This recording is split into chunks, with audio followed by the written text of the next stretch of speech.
lavajatismo é pai e mãe do bolsonarismo, afirma Gilmar Mendes.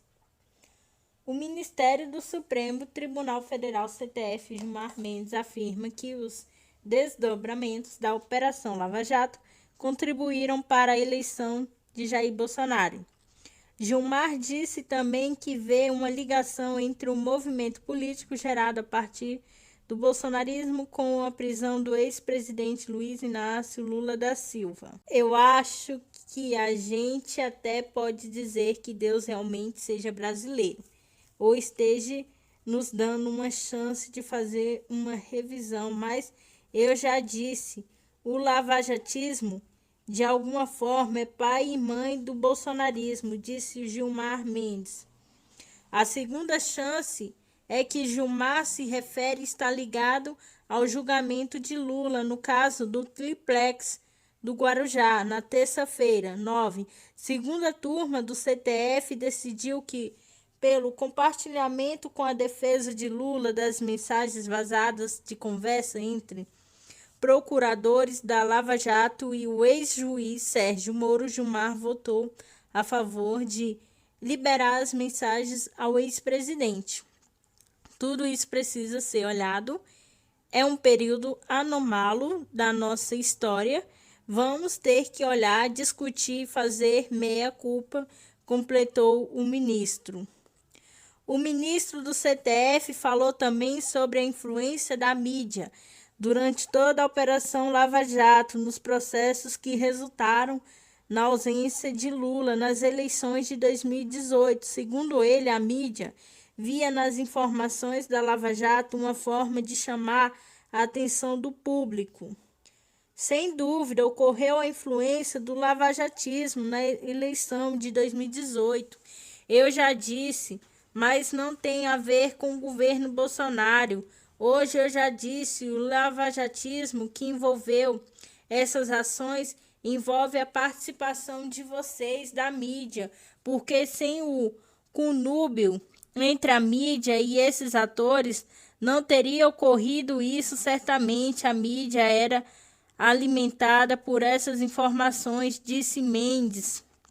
Mensagens vazadas.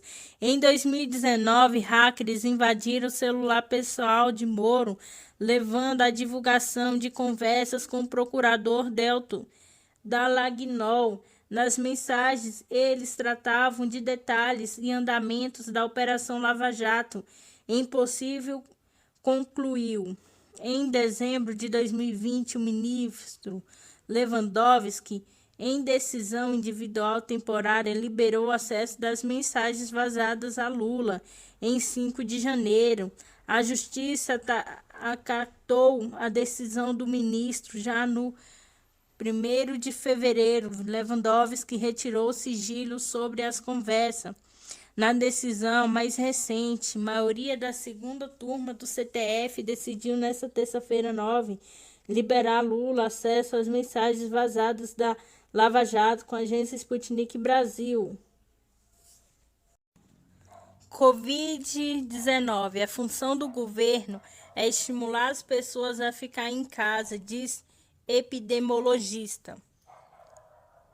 Um levantamento realizado pelo Imperial College de Londres divulgou na quarta-feira, 10, diz que a transmissão da Covid-19 no Brasil está em alta e em aceleração.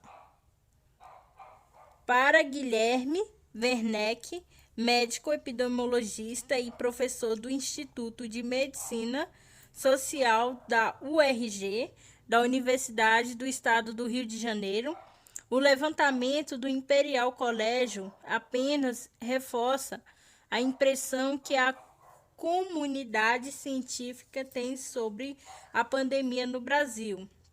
Na boa parte da culpa pela aceleração da pandemia é a segunda Werneck do governo.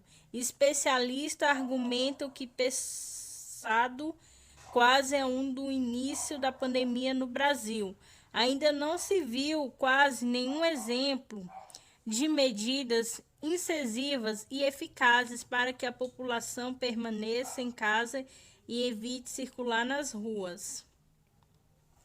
As pessoas estão cansadas e, como elas veem que está tudo abrindo, que tudo está normal, elas começam a relaxar.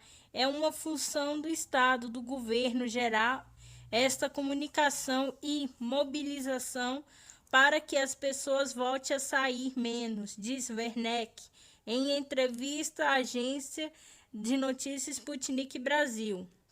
Werneck ressalta que mesmo enquanto os números no Brasil estão em queda, nós nunca de fato controlamos a transmissão da Covid no território nacional, apesar de não eximir de responsabilidade a parcela da população que não toma as medidas que deveria tomar, com o distanciamento social e o uso de máscara. O especialista culpa o governo pela omissão à frente ao avanço de casos. Estamos numa situação grave, registrando uma quantidade de óbitos muito alta, com a média móvel também muito alta, mostrando que a situação da pandemia no Brasil ainda é muito precária, avalia o médico. Nos últimos meses foram detectadas 3 diferentes variantes do novo coronavírus no território brasileiro, além da cepa encontrada no Amazonas, que levou o estado ao colapso do sistema de saúde. O Brasil também já registrou o caso das variantes oriundas do Reino Unido e da África do Sul. É importante lembrar que o surgimento de variantes em pandemia é algo esperado. As novas cepas tendem a surgir ao longo dos próximos meses. Werneck ressalta que a transmissão do novo coronavírus não é necessariamente simultânea em todas as regiões do país, ou seja, do norte e o nordeste. Pode estar passando por um momento mais delicado atualmente, mas nada impede que a pandemia avance da mesma forma no sul, em outras regiões futuramente. A situação do Amazonas, por exemplo, tende a ser reproduzida em curto ou médio prazo. Em outras cidades e estados brasileiros, houve um relaxamento muito grande do controle da pandemia. A vida praticamente voltou ao normal. As pessoas começaram a sair com muita frequência. Alerta o especialista epidemiologista. Não poupa críticas ao governo também em relação à vacinação dos brasileiros. Até esta quarta-feira, 4.321.678 pessoas haviam recebido a primeira dose da vacina contra o novo coronavírus no país, que representa apenas 2,4% da população brasileira. O papel desempenha pelo governo federal na obtenção das vacinas, seja nas tratativas com as empresas, como estados e com outros países, sempre foi incompetente, insustentável, sem nenhuma capacidade de reconhecer a relevância e a importância de se vacinar rapidamente. Grandes parcelas da população, afirma Werneck. Nesta quinta-feira 11, a Secretaria Municipal de Saúde do Rio de Janeiro anunciou que a vacinação na cidade ocorre risco de ser interrompida por falta de imunizantes contra a Covid-19. Também nesta quinta-feira 11, uma reportagem do portal Congresso em Foco mostrou que o governo federal gastou pelo menos 6,1 milhões em campanha para estimular o uso de remédios sem comprovação científica no tratamento precoce da Covid-19 com a agência Sputnik Brasil. Mensagens hackeadas. Delton Dallagnol disse que a Dona Maria pode escolher a colônia penal para passar a velhice. O contrário, Jacoso, do procurador, parece em um dos diálogos obtidos pela defesa do ex-presidente Lula dos arquivos da Operação Esfinge. Novos diálogos entre procuradores da Força Tarefa da Operação Lava Jato do Ministério Público Federal do MPF, revelado nesta sexta-feira 12, reforça o tratamento Jacoso, pelo qual os membros da Lava Jato se referiam à ex-primeira-dama Marisa Letícia Lula da Silva. Em conversa obtida pela defesa do ex-presidente Lula, que foi parecida e enviada ao Supremo Tribunal Federal em petição apresentada nesta sexta, os procuradores aparecem debochando de Marisa em razão uma reportagem do jornal Estado de São Paulo sobre o sítio de Atibaia. Na matéria, o veículo afirma que Marisa teria montado uma horta no imóvel que é de propriedade de Fernando Bittar, parente do ex-presidente. Segundo a Lava Jato, o sítio seria de Lula. Sobre a matéria, Dalta Delagnol fez o seguinte comentário: como ela já sabe fazer a horta, a dona Marisa vai poder escolher uma colônia penal agrícola para passar a velhice dela. Delagnol dá a entender que teria extraído o comentário de algum lugar, mas compartilha sem o menor pudor no grupo de procuradores. Em conversas divulgadas anteriormente, os procuradores já debochavam da primeira-dama. Sem dúvida, o sítio é do Lula, porque a roupa de mulher era muito brega.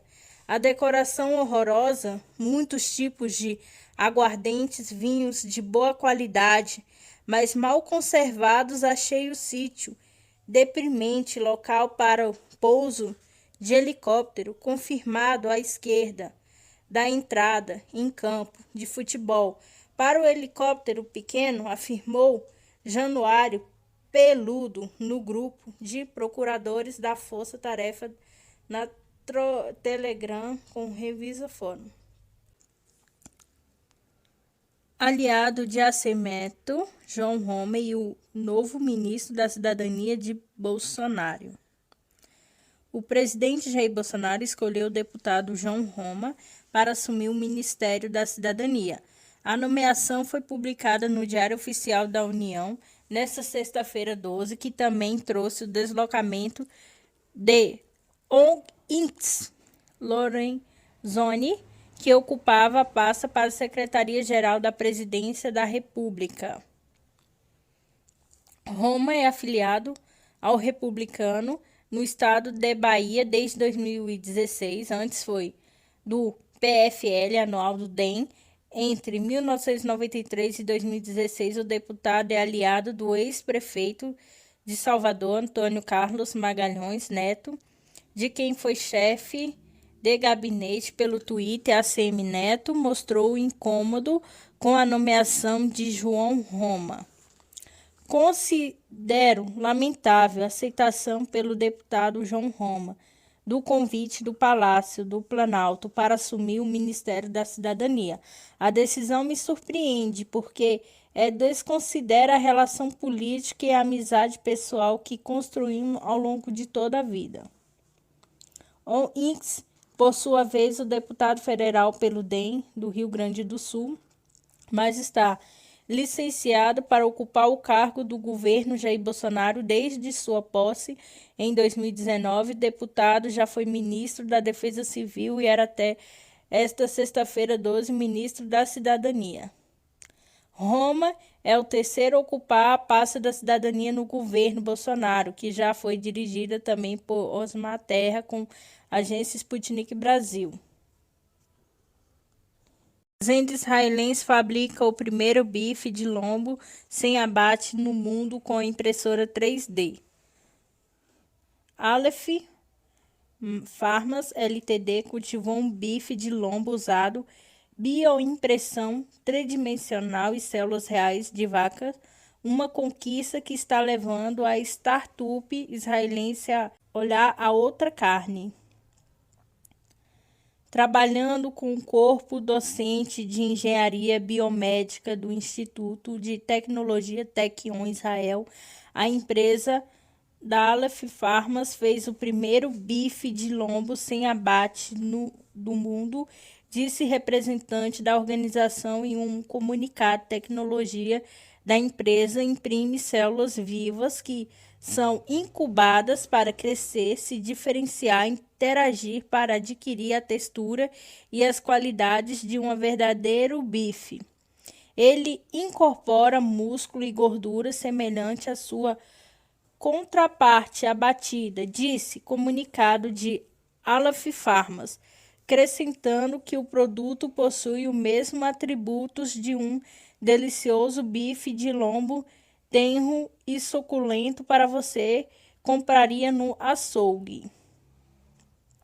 Ainda em sua infância, a carne cultivada em laboratório podia dar aos consumidores o sabor e as qualidades nutricionais da carne bovina sem matar um animal.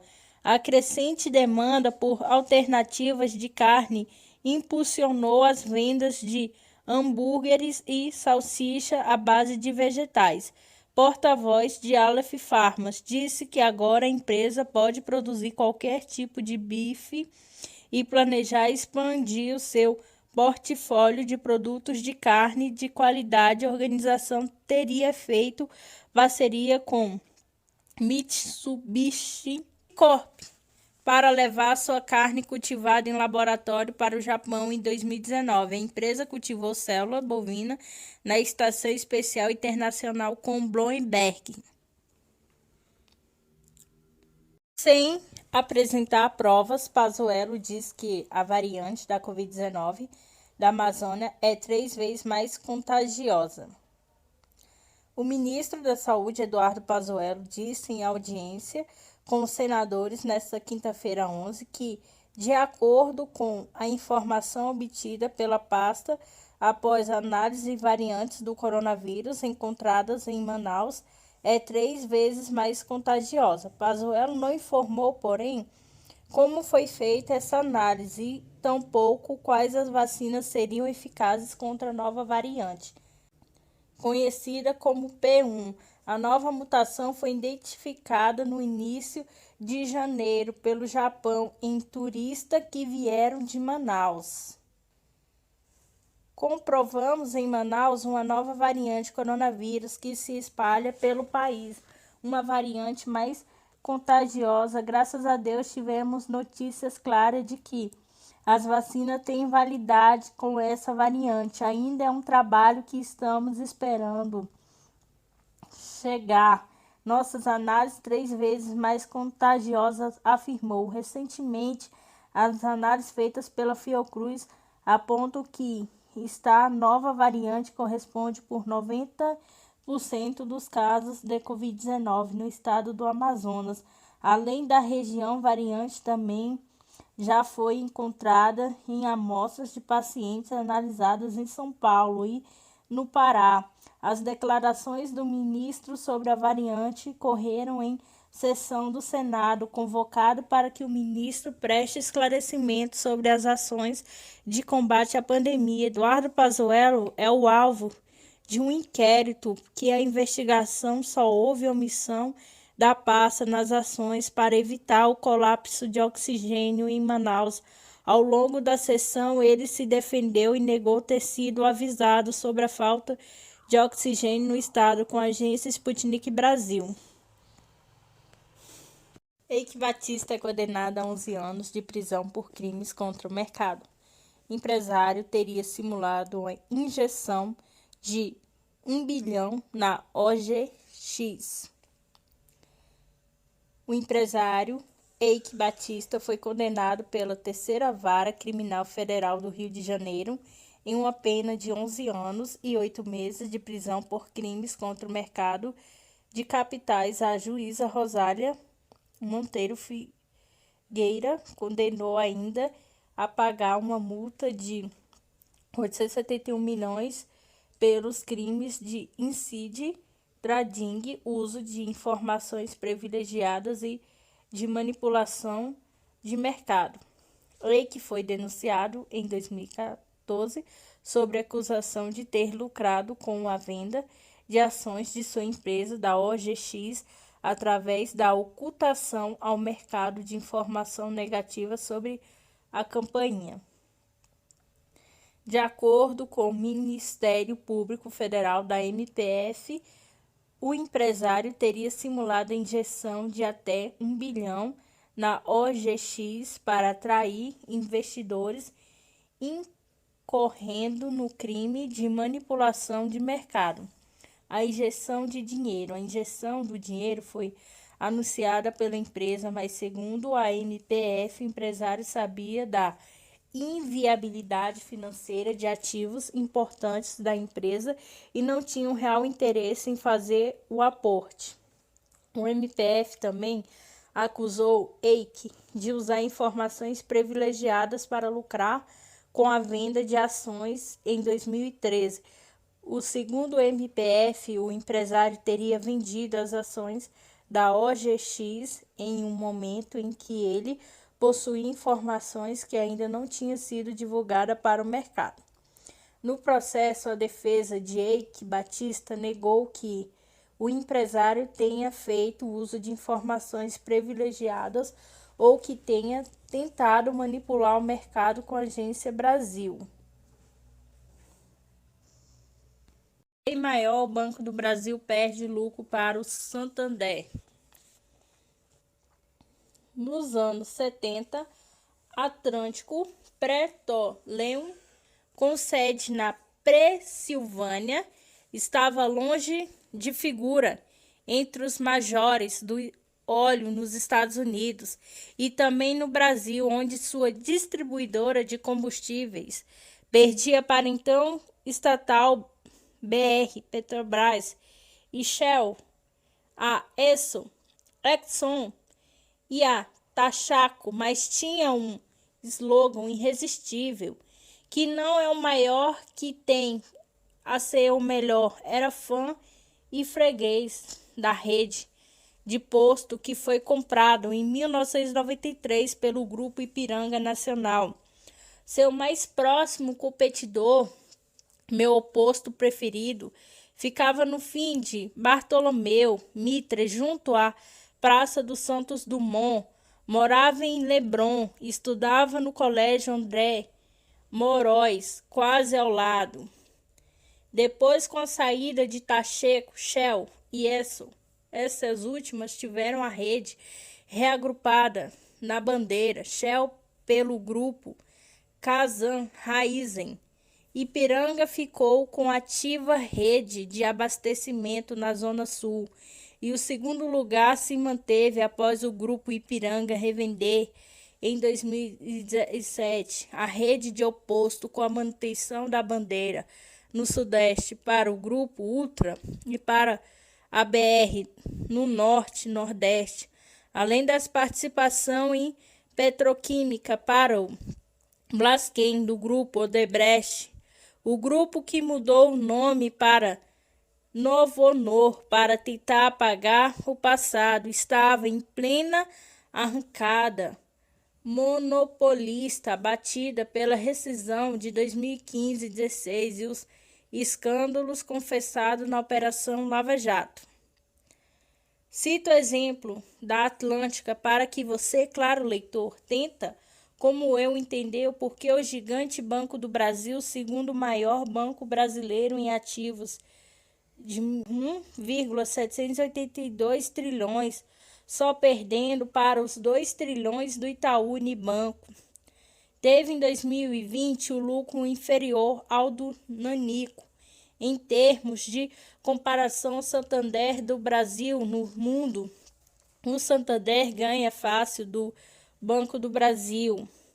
Embora tenha uma rede de 4.700 agências, 57% maior que a do Santander e 91,6 mil funcionários, contra menos de 70 mil do Santander, espalhados por menos de 2.800 agências. O Santander teve lucro de 13,849 bilhões, superou em mais de 1 bilhão os 12,697 bilhões do Banco do Brasil.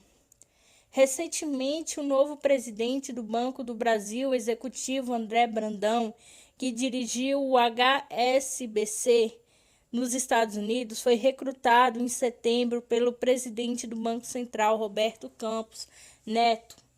Após a renúncia de Rubens de Freitas Novaes, quase foi demitido pelo presidente Bolsonaro, milidrado com as críticas de políticos do Centrão que garantiram as eleições de Arthur Lira, do PP Alagoas, para a presidência da Câmara de Rodrigo Pacheco, do DEM, Minas Gerais, para a presidência do Senado, porque queria promover enxugamentos do banco com fechamento e remanejamento de agência do plano de demissão voluntária de 5,3 mil funcionários até 2023, o ministro da Economia, Paulo Guedes Campos Neto, jogaram suas fichas na mesa e garantiram a permanência do Brandão até novas pressões do Centrão.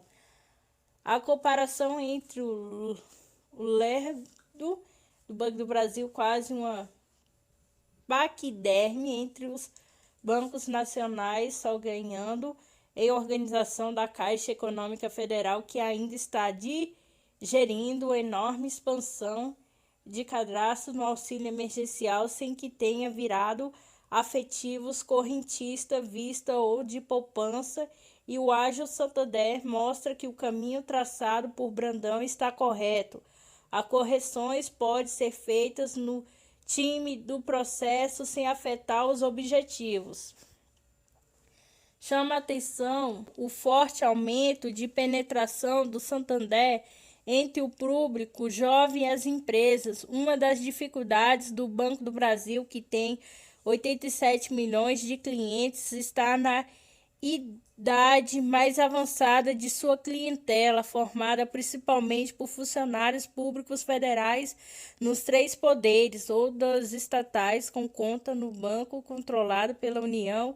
Essa clientela mais avessa às inovações digitais prefere o contato com os caixas e gerentes conhecidos do Banco do Brasil. Nem sempre isso se traduz em eficiência e produtividade. Justiça dos Estados Unidos revela que o líder militante esperou a direção de Trump para invadir o Capitólio. Desde a invasão de 6 de janeiro de 2021, autoridades federais dos Estados Unidos têm lançado várias acusações trumpistas, sendo que muitos continuam presos pelo receio de que possam voltar e incitar mais ações contra o governo de Biden. Nessa quinta-feira, 11, procuradores federais revelaram um documento judicial informando que Jessica Watkins, líder de milícia do estado americano de Ohio, estaria esperando a direção do ex-presidente Donald Trump dias antes da invasão ao Capitólio.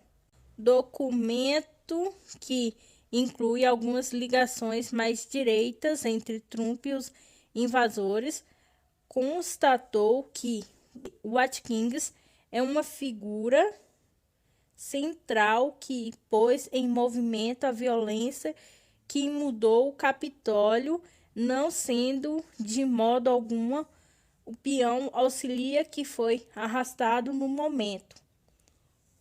Veterana militar Jessica Watkins, membro integrante do grupo Cumpridores do Juramento, alegadamente comandante do grupo não oficializada Milícia Regular dos Estados de Ohio, uma organização cujos membros fazem parte de uma parcela do grupo dos cumpridores do juramento, relata o documento. A mensagem de texto obtida pelos procuradores revela que Watkins e outros indivíduos teriam estabelecido sessões de treino para membros novos recrutas, incluindo 2 dias de jogo de guerra que fariam parte de um treino de combate para guerra urbana, controle de protesto, operações de resgate.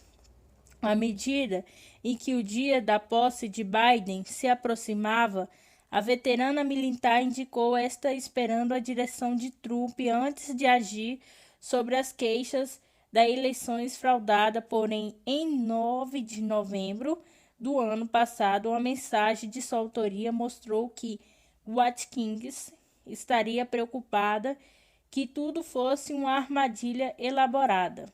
E não ser que o presidente nos ative, não será legítimo o presidente também o direito de ativar a unidade de ser Trump. Me pedir para ir, eu vou. Caso contrário, não posso confiar conforme o escrito na mensagem. Eventualmente, o Watkins acabou recebendo o sinal de Trump. Ocorreu. Donovan Kroll contou mais tarde que os membros de milícia pretendiam viajar até Washington, D.C. em 6 de janeiro, pois Trump quer que todos os patriotas capazes venham. No dia da invasão, Watkins informou que os membros da milícia, através de um canal em um aplicativo de mensagem criptografada, de que seu grupo de 30 a 40 indivíduos permaneceriam juntos e seguiriam o plano, sublinharam os procuradores. Em 18 de janeiro, Jessica Watkins foi detida com Donovan Kroll, tendo sido desde então acusada por crimes de obstrução de procedimento oficial e destruição de propriedade governamental, entre outras ofensas. Contrariamente a vasta maiores, Watkins treinou e planejou para um momento como este com a agência Sputnik Brasil. Quais são os efeitos do uso imprudente de antibióticos para tratar a Covid-19? O imunologista responde: antibióticos são ineficazes no tratamento de infecções virais.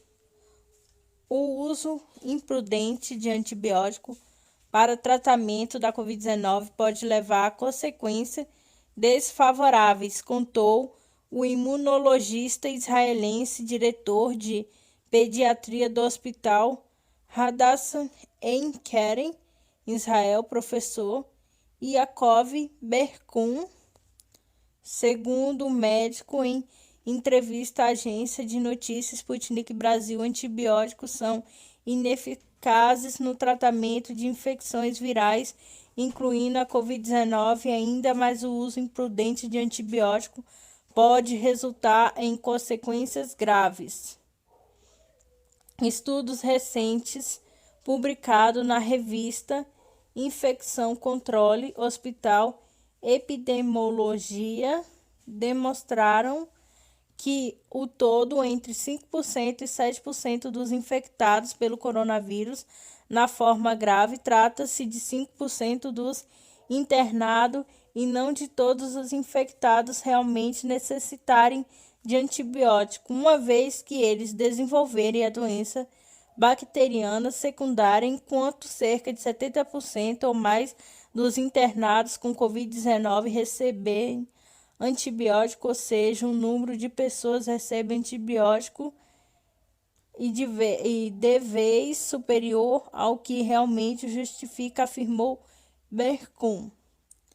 Vale destacar que a taxa da mortalidade do SARS-CoV-2 se cresceu no grupo de infectados que receberam prescrições de antibiótico, de acordo com resultados de estudo publicado pelo Centro de Informação Elsevier. Os pesquisadores chegaram à conclusão referida após análise dos resultados do tratamento de Wuhan, China.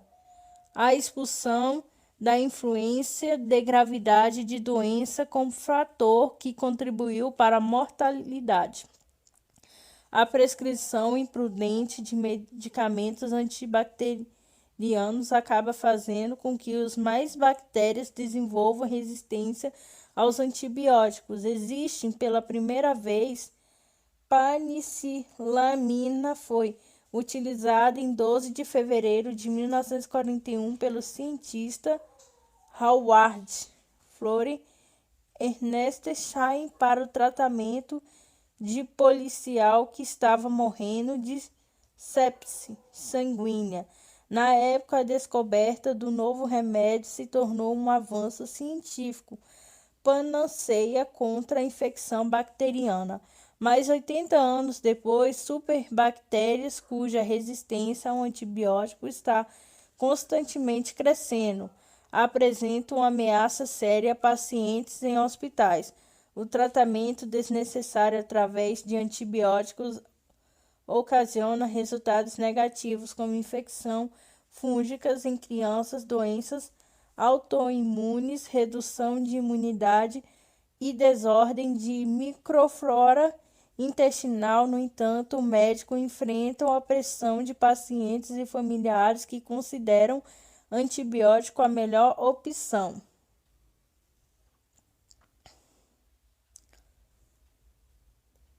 Eu encontro uma frequência, não só o país preocupa, mas todo mundo em geral é difícil para pacientes ouvir que tem uma infecção viral e não precisa tratá-la com nada, pois o próprio organismo lida com a infecção viral. Há grande pressão tanto de pacientes como de familiares para que o médico de algo é muito infelizmente, mas a maioria dos médicos, em vez de explicarem, cede claro que é mais fácil prescrever antibiótico para ficar em paz, detalhou o especialista. Segundo os dados da OMS, cerca de 700 milhões de pessoas morreram anualmente por causa de bactérias superresistentes a remédios. Além disso, não é rentável para farmacêuticas desenvolver antibiótico mais potente, por não serem utilizados em massa e acabarem sendo tomados por um período de tempo curto. De ponto de vista do entrevistado, a razão do crescimento de resistência à bactéria é o curso interrompido de antibiótico. Quando a pessoa para de tomar antibiótico antes do prazo, eles receberão uma dose muito pequena, como se não tivesse combatido o germe. Tudo que não mata os fortalece, consequentemente proporcionando o surgimento de micróbios multiresistentes, explica o professor. Combates diferentes às bactérias estão sendo ativamente buscados nos dias de hoje. No entanto, gradual redução da eficácia dos antibióticos existentes não levará à catástrofe mundial, considera o especialista, uma vez que, primeiramente, superbactérias estão nos hospitais e não se transmite a velocidades iguais aos dos vírus. Não se é perigosa às pessoas conforme o sistema imune, com a agência Sputnik Brasil.